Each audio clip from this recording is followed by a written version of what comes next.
Bueno, muy buenos días. Mi nombre es Samir George y hoy estaré presentando de tumores carcinoides. Un poco de información sobre el autor de esta presentación. Pertenezco al grupo de interés de cirugía general de la Universidad del Bosque y voy en quinto semestre de medicina. Entonces, para hablar de los tumores carcinoides, empezaremos con las generalidades. Estos también son conocidos o referidos como tumores neuroendocrinos. Estos van a englobar un largo rango de comportamientos clínicos basados en su sitio de origen, producción hormonal y diferenciación.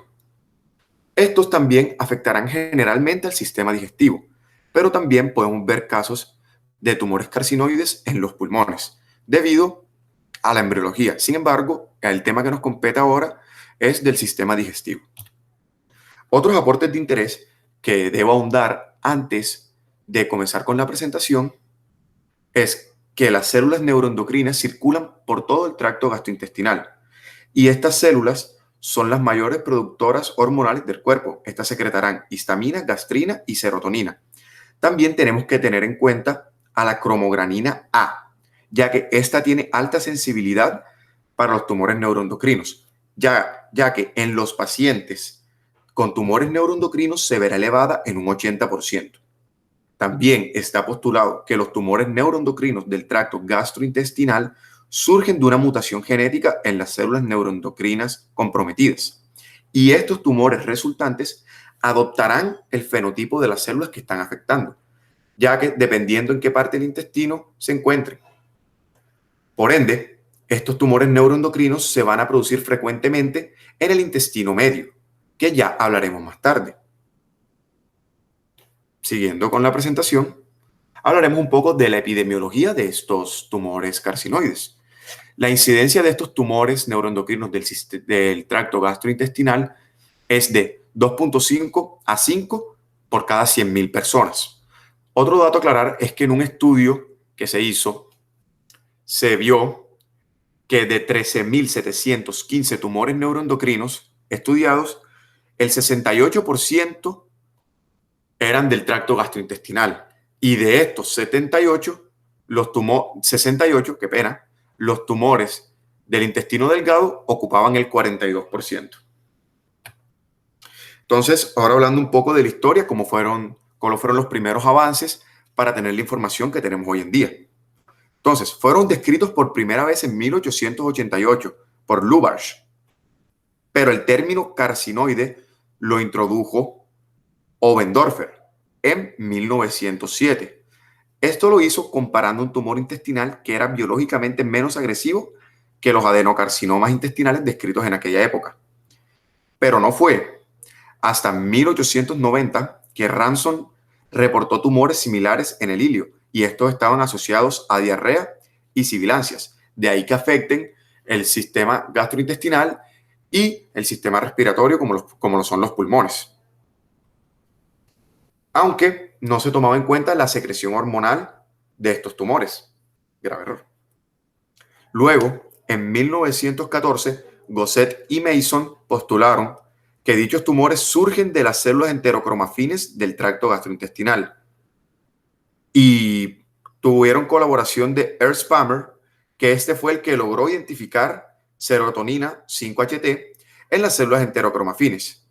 Y luego, en 1953, Lembke logró extraer serotonina de un tumor carcinoide, gracias a los avances de Ernst Palmer. Luego, para terminar con la historia, en 1968, Williams y Sandler fueron los que propusieron la clasificación embriológica de dichos tumores, que es la que vamos a usar en esta presentación. ¿Qué pasa?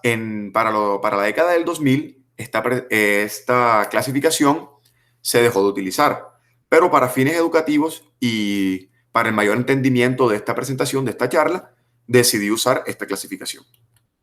Entonces, esta clasificación consistía en 3: carcinomas del intestino anterior, intestino medio e intestino posterior, como la clasificación embriológica que todos conocemos. Comenzando con los carcinomas del intestino anterior, vamos a ver que estos van a comprender estructuras como los bronquios, el timo, el estómago, el duodeno y el páncreas. Estos no van a ser afines a la coloración argéntica.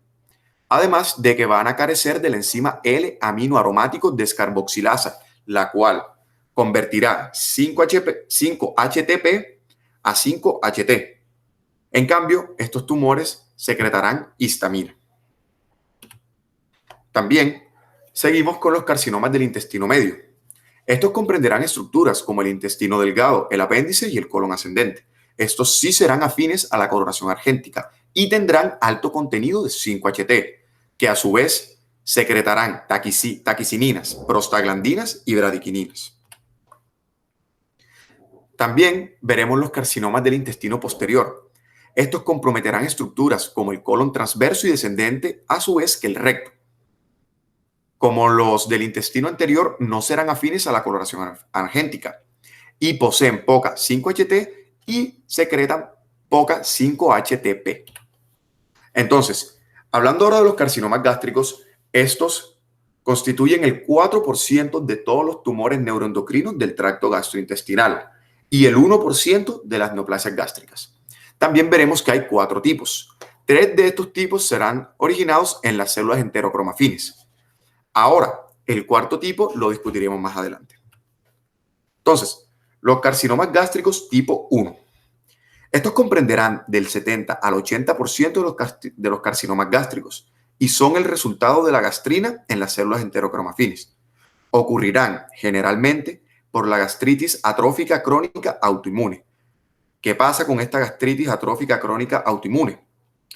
Por la pérdida de ácido clorhídrico, esto producirá en las células parietales acloridria, que a su vez, ya que ocurre esta acloridria, estimulará a las células G en el antro a producir gastrina, lo que generará una gastrinemia, produciendo hiperplasia en las células enterocromafines y luego el carcinoma. Estos son múltiples, menores a 2 centímetros, y gracias a que están asociados a la gastritis atrófica crónica autoinmune, ocurren mayormente en mujeres de 50 años o mayores. También están asociados a la malabsorción de la vitamina B12 o anemia perniciosa. Vemos que los pacientes que sufren de estos carcinomas gástricos tipo 1 son pacientes asintomáticos. Se les descubre coincidencialmente por una endoscopia. Generalmente son benignos, pero hacen metástasis en el 3 al 5% de los pacientes. Tienen un muy bajo índice de proliferación y se clasifican como tumores neuroendocrinos bien diferenciados. Como son pequeños, se pueden remover generalmente por una endoscopia, pero si estos se entienden en tamaños que llega a ser lo que pasa en unas veces, se requiere de una intervención quirúrgica. Estos tienen alta recurrencia. Para su tratamiento se utilizan análogos de la somatostatina para reducir esta alta recurrencia que ya les mencioné y también de los niveles de gastrina. Tienen una supervivencia de 5 años del 95%. Siguiendo con los carcinomas gástricos tipo 2. Estos sí serán dependientes de gastrina, además de ser multifocales. Estos serán secundarios a la hipergastrinemia por el síndrome de Zollinger-Ellison. Veremos que los pacientes con neoplasia endocrina múltiple y síndrome de Zollinger-Ellison presentarán hiperplasia de las células enterocromafines y del 15 al 30% desarrollarán carcinomas en el cuerpo y en el fundus estomacales. Estos representarán el 5% de todos los carcinomas gástricos y aunque sean histológicamente parecidos a los tipo 1 mencionados anteriormente, son significativamente mucho más malignos. También hacen metástasis en los ganglios linfáticos aledaños en un 30% y en el hígado en un 10%. Veremos que la metástasis en el hígado es muy importante, lo discutiremos más tarde. El tratamiento es más que todo remover la fuente de gastrina junto con el carcinoma, bien sea por endoscopia o, depende del tamaño, por una intervención quirúrgica. Veremos ahora los carcinomas gástricos tipo 3, que también se les conoce como esporádicos. Representan el 20% de los tumores gástricos. No son asociados a gastrina, cabe aclarar eso, y son solitarios a diferencia de los tipo 2 que son multifocales. Serán mayores a 2 centímetros. Suelen aparecer en hombres mayores a 50 años. Estos involucrarán a los nódulos linfáticos de la región un 50% de las veces y al hígado en 2/3 de estas mismas veces. Vemos que en el 5 al 10% de los casos desarrollan síndrome carcinoide atípico como resultado de una secreción de histamina esto es caracterizado por un edema cutáneo con parches rojos brillantes, una inflamación de la glándula salivar y aumento del lagrimeo. Más adelante hablaremos un poco del síndrome carcinoide. Para identificar que hay presencia de estos carcinomas gástricos, se toman muestras de orina para marcar los niveles de histamina, ya que estos no son asociados a gastrina. Y también se tomarán muestras de suero para marcar la cromatogranina A. También se tratan similar a los adenocarcinomas estomacales y tienen un índice de supervivencia de 5 años del 50%. Pasaremos a los carcinomas gástricos de tipo 4. Estos son carcinomas gástricos poco diferenciados, también son carcinomas endocrinos y carcinomas mezclados del sistema endocrino, como ya mencioné. Se ve en el 50% de los pacientes que tienen gastritis atrófica. Son más grandes de 5 centímetros, además de eso, son ulcerativos e irremovibles quirúrgicamente y tienen una supervivencia media de 8 meses. Pasaremos al tema un poco más extenso de esta charla, que son los carcinomas del intestino medio. Estos son los más comunes de todos los tumores neuroendocrinos abdominales y son los más comunes también de los que veremos ahora. Representan el 25% de los tumores neuroendocrinos abdominales, como ya mencioné, y son originados comúnmente en el íleon terminal, en el apéndice y en el colon ascendente. Empezaremos con los carcinomas del intestino delgado y aquí me quiero detener un momento para en la próxima diapositiva explicarles un poco del síndrome carcinoide. Empezando con los carcinomas del intestino delgado, estos van a surgir en la submucosa del íleon terminal. Estos son muy propensos a metástasis, ya que hacen metástasis en el 70% de las veces en los nódulos linfáticos aledaños y en el hígado en más del 50% de los pacientes. Estos van a producir fibrosis en el nodo mesentérico que está sufriendo metástasis, haciendo así que el mesenterio se contraiga. Esto es un dato interesante para la exploración clínica. También vemos cambios isquémicos en el borde antimesentérico del intestino. Por eso mismo, estos presentarán dolor abdominal no específico y una isquemia intermitente. Estos presentan síntomas hasta 5 años antes de que el diagnóstico se les realice. Y el 40% de estos pacientes se les descubre en una cirugía abdominal. El resto de pacientes es por procedimiento de imágenes, como puede ser un ultrasonido. Esto pueden identificar una enfermedad nodular del intestino delgado o metástasis en el hígado. Entonces, si hace metástasis en el hígado, podemos ir disminuyendo el diagnóstico. Entonces, estos van a tener un índice de generar síndrome carcinoide del 20 al 30% de las veces. ¿Qué es el síndrome carcinoide? El síndrome carcinoide es un acúmulo de síntomas, resultado de un exceso de aminas biogénicas, péptidos y otros factores, incluyendo secreción de serotonina, taquicininas y bradicinas en la circulación sistémica. Yo les mencionaba que la metástasis en el hígado era muy importante, ya que cuando hay metástasis en el hígado, es casi seguro que ocurrirá un síndrome carcinoide, ya que el hígado se encargará de inhibir la serotonina. El síntoma más común de los pacientes con síndrome carcinoide es el rubor. Este pasa en un 94% de los pacientes.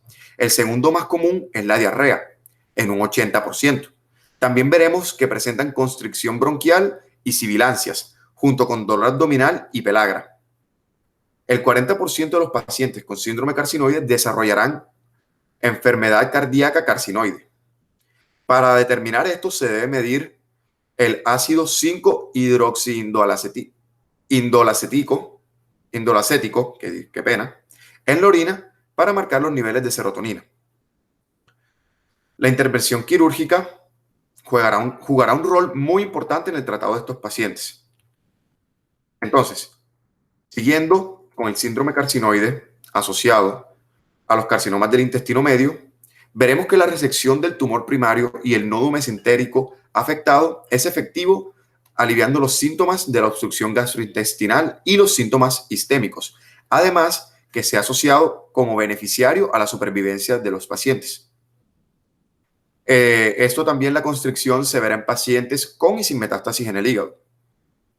También se puede optar por una cirugía de citorreducción para metástasis del hígado y esto muestra mejoría en los pacientes de un 67 al 96% en el síndrome carcinoide, ya que se reduce la producción de serotonina a la circulación sistémica. Vemos también que la radioterapia mostró poco beneficio en el tratamiento de carcinoma en el intestino delgado, pero mostró dolor cuando hay metástasis en los huesos. También vemos que la terapia médica es eficaz, ya que se usan análogos de la somatostatina para pacientes con síndrome carcinoide. ¿Cuáles son los medicamentos más eficientes? Serán la sandostatina y la lanreotida, que estos muestran una respuesta sintomática en el 50 al 75% de los pacientes tratados con estos medicamentos. Muy rara vez se ve reducción en el tamaño del tumor. Sin embargo, estos ayudarán a mantener la estabilidad del mismo.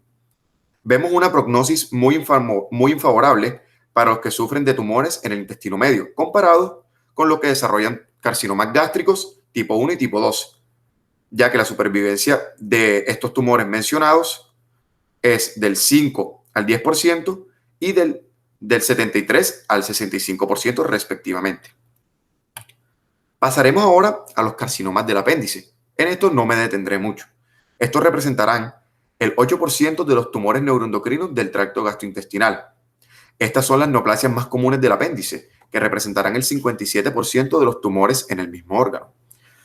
Se encuentran coincidencialmente con una proporción de 1 a cada 300 apendicectomías.